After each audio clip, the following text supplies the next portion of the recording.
Hello everybody and welcome back to NCAA 2004 in the Duke Blue Devils Dynasty mode here. We are at the end of year number 1 as we finished in the last episode finishing year number 1. We looked over all of our stats, which were not great. Looked over some interesting numbers here, some of the big outlying stats and some of the things that maybe we did decently well. But the thing to note here, of course, is that we did not win a conference game. We only won a single game, which was an FCS game, so we didn't even win an FBS game. And our prestige is already down to 1 star from 2 stars. So we are already in the hole, so to speak. So I already anticipate this series is probably going to require at least a few coaches to do. So that's kind of what we're looking at. So I wouldn't anticipate our first coach kind of getting through the first contract here, because one of the bare minimum requirements is to at least maintain the team's prestige, and we've already not done that. So we'll see what recruiting looks like as we now are going into the offseason.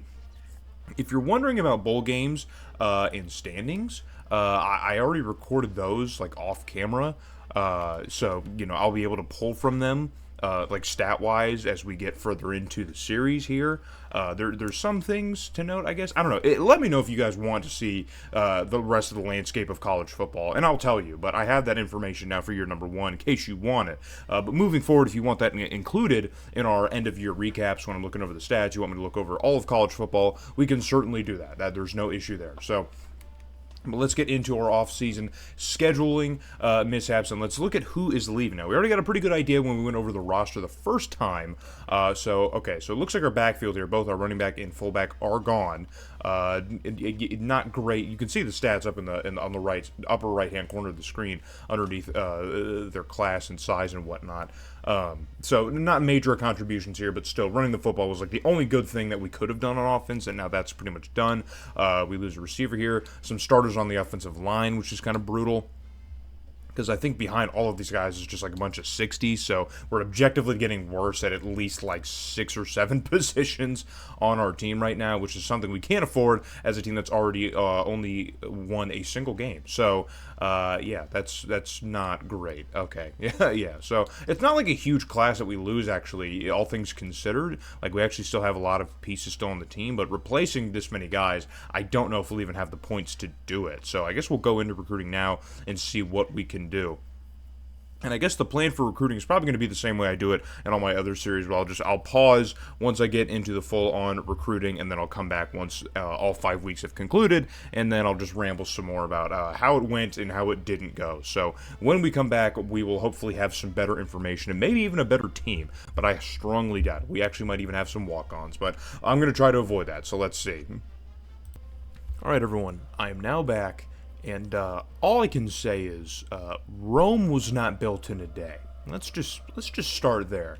Let's look over the class first of all, and here it is. Here's the class. Here it is. We got 5 prospects, 2 3-stars, so that's something there.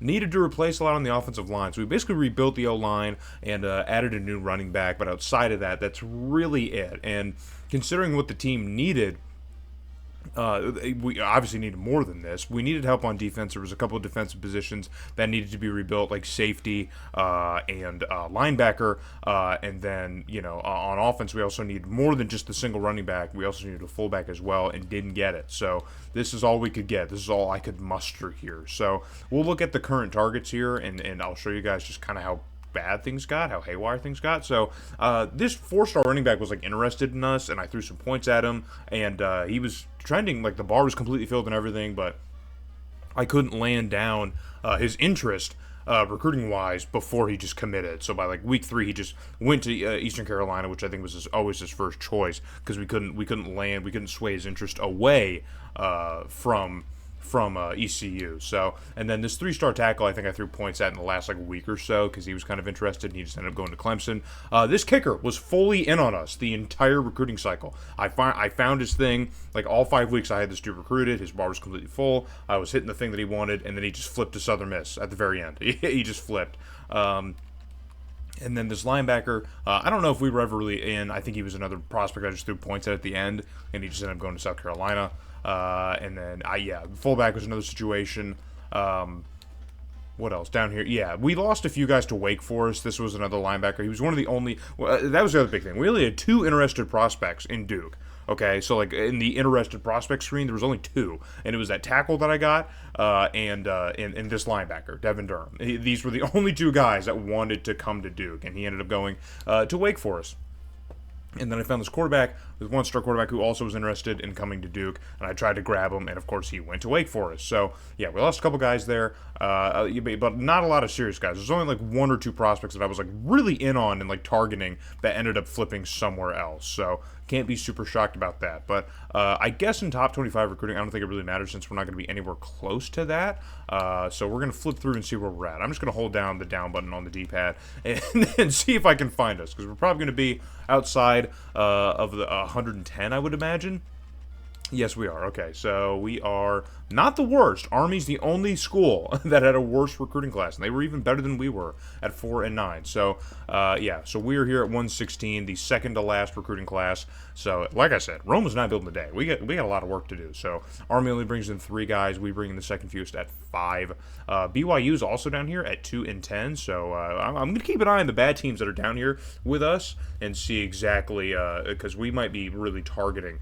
We might be really targeting these bad teams. So, Indiana had a decent year, and they're down here at 114 even. So, God, there's not a lot. I think we might have been the worst team in FBS last year at 1 and 11. I don't think I saw a lot of 1-win or even winless teams. Like even like Troy State, 3 wins, Tulsa at 2 wins. So scheduling's going to be difficult. I might have to pull something out of the hat here and to try and make this work.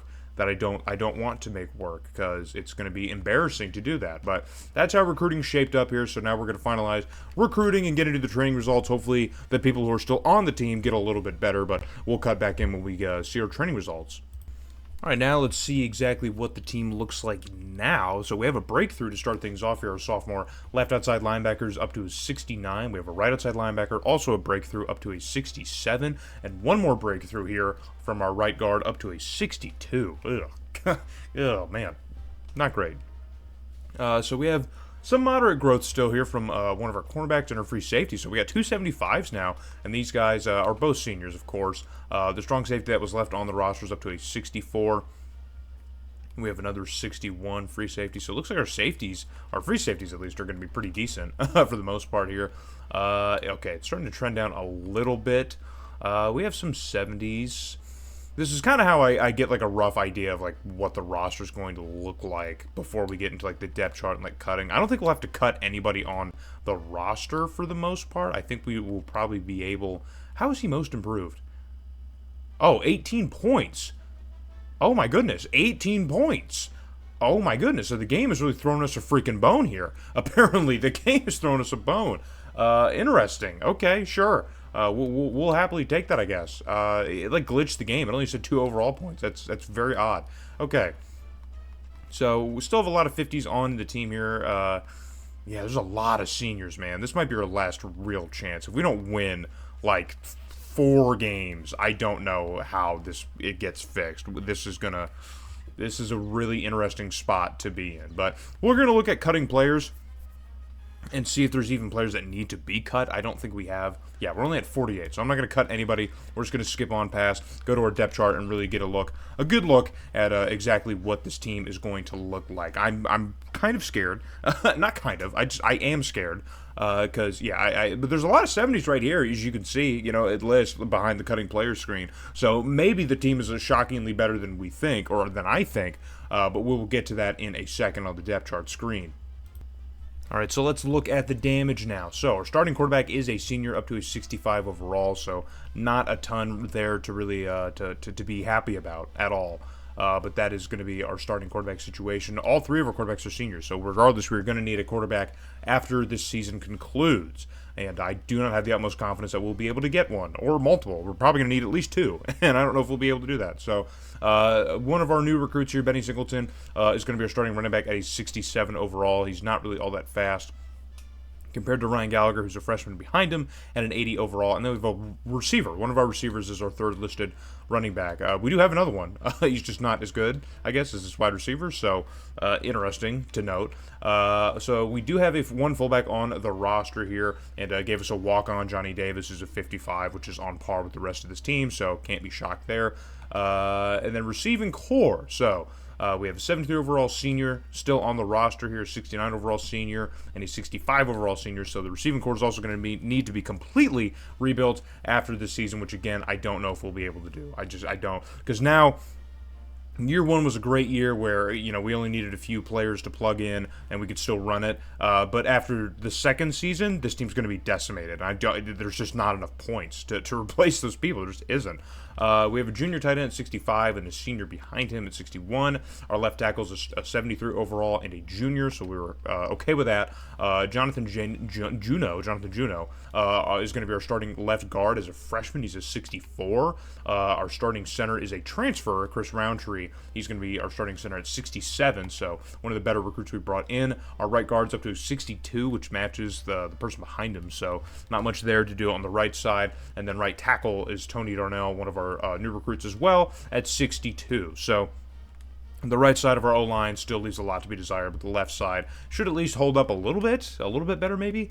On the defensive line here, we have a left end senior who's up to a 72. On the other side, we have another 72 overall right end who's a sophomore actually. So we have a little bit of depth at the right end position here, and defensive edge should be all right. And then we have our most improved defensive tackle up to a 76. I think he is the best player on the roster now, I think. And then behind him is some okay depth in the 60s here, but a couple of seniors, so that will also need to be rebuilt entirely, the defensive line, or at least the interior of the defensive line will need to be rebuilt. And then the linebacking corps, so our left outside linebacker, sophomore, up to a 69. In the middle, we have a 60 overall, who's a sophomore. We might swap him in. Let's see if we can do that real quick. We can, so all right, we'll just add him. Why not? And then on the right side, we have another 69 overall. So it looks like outside linebacker might be serviceable, but middle is going to be a bit of a hole. But we do have the depth there and the youth. So we will not need to be replacing the linebacking core entirely after this season. That's good news. Cornerback room here, we have a senior up to a 75 and a junior behind him at 66. Another receiver is listed third. And then we have a couple 58 overall cornerbacks. So, yeah, outside of options 1 and 2, there's not much going on in the cornerback room, and both these guys will need to be replaced. So we are in a rough spot once again on another part of the field. Free safety now, a 75 overall senior is at the top here, number 17. And then behind him, we have a 61 overall junior, so we'll be losing him. And then at strong safety, we have a walk-on here, Carlin Lloyd, who's a 52. He's going to sit behind number 46, who's a 64, and a junior. So we do have a couple players that are leading their positions right now that will come back. So we won't be in complete disarray here, as we also have Lou Bearden, I believe is a walk-on kicker at 61. So let's look at the kick power and accuracy. Why not? Why not? 80 kick power and 72 accuracy. So that's serviceable. We can live with it. And then our punter, of course, is a senior at 72. So that is how things are looking here. We're just kind of ignore the kick return. It doesn't really matter. It really does not matter. So, so we're going to do completely rebuild the quarterback, the interior of the defensive line, and the receiving corps. Those are three parts of this team that are going to be just complete question marks after the season and already are not good. So that's going to be the huge thing that we are looking towards as we enter into next season. So now we're going to head into year number 2, and scheduling is going to be a thing. So I already wanted to create some stipulations on how I created a schedule for this series, because I didn't want to just do any cupcake stuff, but I don't know if we strictly just play FBS opponents. I don't know if we'll be able to win the games required to actually successfully do this series. I really don't know, because winning a game, because oh my god, look at this, what is this? No, we're going to keep UConn and Fresno State, but I'm definitely removing these 2 ranked games. We already have 3 ranked opponents just in our conference schedule, you know what I mean? That's just ridiculous. I want to play FCS teams so bad, guys. You have no idea. I'm trying to shy away from it. I'm trying to shy away from that. Well, I'm going to avoid it, okay? The HBCUs are right here, man. Those are winnable games for us. I just...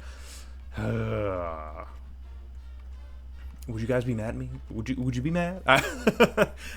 No, I'm trying to avoid it, man, because if I just played a bunch of FCS teams, that'd give us wins, but I don't think it really helps our prestige much at all. So we'll play Kansas, I guess, because Kansas is typically a bad FBS team. And then one of those bad teams that we saw last season. So I guess, is Army on the menu? Can we play Army? Can we play our boys here in the service academy? In any of the service academies for that fact? No, we cannot play Army. Army's not available. Maybe they're available in a different week, but we'll play BYU since BYU is bad. We'll make that a home game. We'll go to UConn, because why not? And then we'll see. Let's see if we can replace Fresno State with maybe Army. Maybe we can do that. Is Army available? Army, are you available for a game? They are. We're going to play the Black Knights here. All right, and that lowers our schedule down to 4 stars here. Still, these are like losable games here. So we should beat Army. I think we can beat UConn. We should be able to beat BYU. Kansas, I think, is also a winnable game. So I'm actually going to go... we're going to keep the schedule, and then I'm going to actually go through our schedule, and we're going to look at the ranks here, because that was kind of part of my thing. Being that we were probably going to be coming into the season ranked 116th or 17th, let's take a look here. Okay, we're coming in ranked at 112, so there's actually, according to the game's in-game rankings, there is 16 or 5 teams that are considerably worse than we are. So that's how we are entering into things. But we start off with Virginia, and then Army is not one of those teams. They actually placed a spot above us, so they're 111. So that's actually not a pup game. I've kept consistent with scheduling teams that are on or better than we are. So, but that should still be a winnable game for us.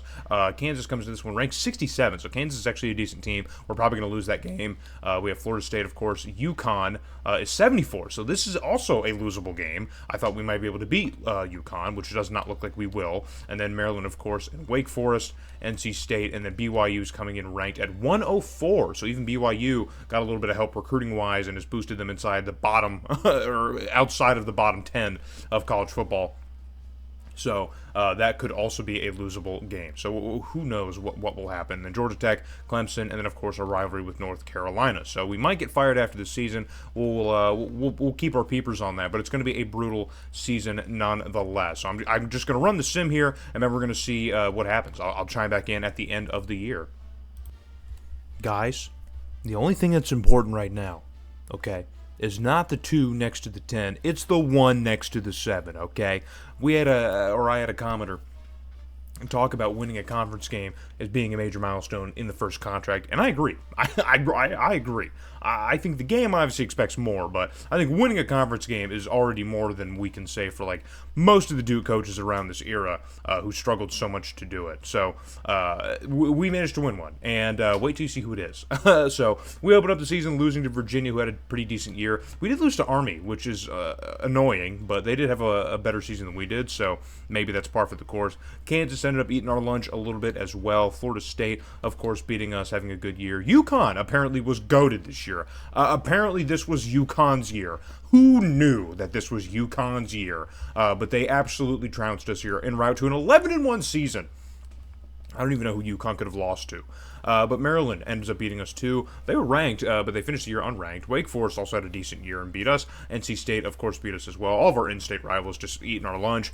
We then beat BYU for our first FBS win as a coach. It's our first one, and it's a pretty big one too, man. We beat BYU pretty convincingly. They finished 5-7, so that's a big win for us. We lose to Georgia Tech, lose to Clemson, and yes, folks, yes, ba-ba-bum, the reveal, we ended up beating North Carolina in our rivalry game in pretty convincing fashion, might I add. So last year I thought that we could have beat North Carolina, and we didn't, and this year we managed to beat North Carolina, who I think is a better team. Last year I think they only won 2 games, and we were the second win for them.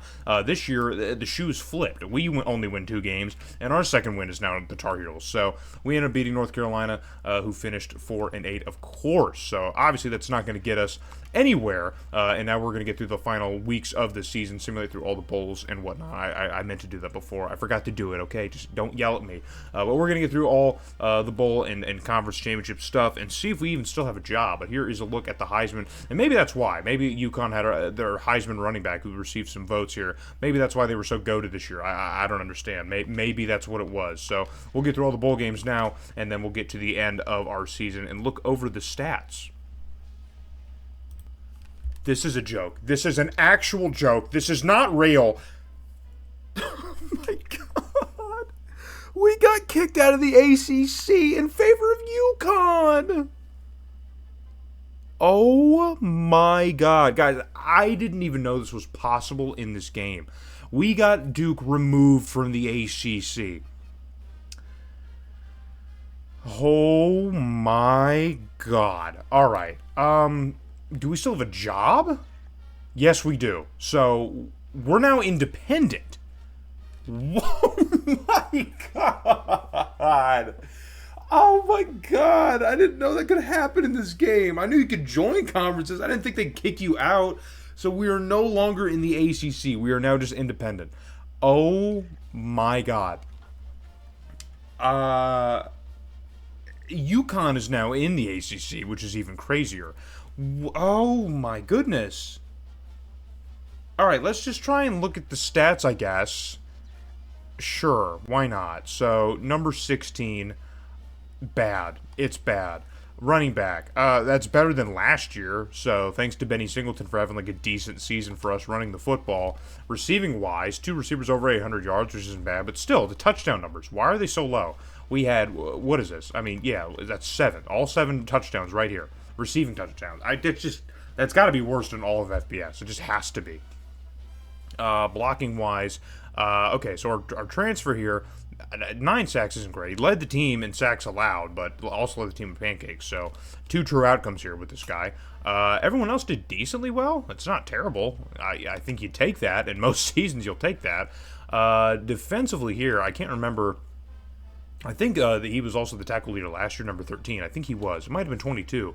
No, yeah, I think it was 13. I think he was our tackle leader. Or actually, our tackle leader might have graduated. But for TFLs, so, okay, so number 91, who had the big jump overall-wise, he's up to 10 TFLs, which is nice. And then also one of our outside linebackers matches that number. So big season for the linebacking core. You got to like that. 6 sacks leads the team on both the right side. So I thought pass rush wouldn't be too big of an issue for the team here. It looks like we did cause a little bit of disruption here. Probably still towards the bottom end in all of college football in terms of, like, you know, actual sacks. But for this team, I can't be super mad about it. And then, okay, so 3 interceptions lead. So our receiver, who, oh my god. Our receiver, who had to just basically be Travis Hunter this season because there's not enough players on the team who are even good enough to do it, he ended up tying the lead in interceptions. That's ridiculous. This is just absolutely gross. He had more interception yards, so he's returning them as well. This is just, oh my god.